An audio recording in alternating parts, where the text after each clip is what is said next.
ነው ብለው ከዚያ ያሉና የከበረ ድንጋይ ይገኛል። ሀገር ማለት ነው። የመጀመሪያው ጥቁር ነው። ነጭ አለ፣ አንዳንድ ቡናማ አለ፣ አረንጓዴ፣ ግራጫ ባሉ ቀለማቱ ስለሚመላለስ ሀገር እናትነቱ ከድንግልና ድንግልና ከእናትነት ማንም የተሰለፈለ አገልጋይነቱ ከእናትነት እናትነቱ የማን አገልጋይ ናት? እኛ የማን አገልጋዮች ነን? እሷ ግን አገልጋዮች አሳቶ ምን ሆነች? እናቱ ሆነች።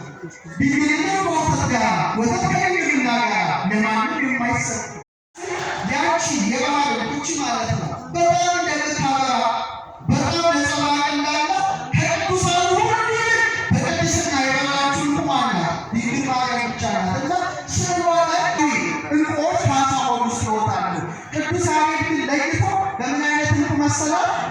እንዳትወስዱብኝ በነጭ እንቁ መሰላት። በምን አይነት ተመልከቱ።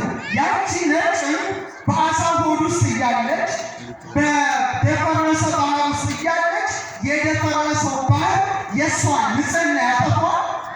አያጠፋውም። በተሰውራ አትቀርም። ከወጣች በኋላ ምን ትሆናለች? የነገሥታት ምን ላይ ዘውድ ላይ ትሰካለች። መጀመሪያ ምን ውስጥ ናት?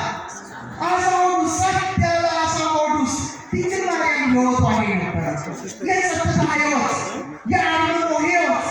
ልክ በባህር ውስጥ እንኳን እንደምትኖር ከጫጫታ የተለየ ቤተ መቅደስ ኖርሽ እንጂ ከዓለማዊ ጫጫታ የተለየች ራሷን ሰውራ የአምልኮ ሕይወት የመረጠች እሷ በቀር ማን ትገኛለች? ድንግል ሆይ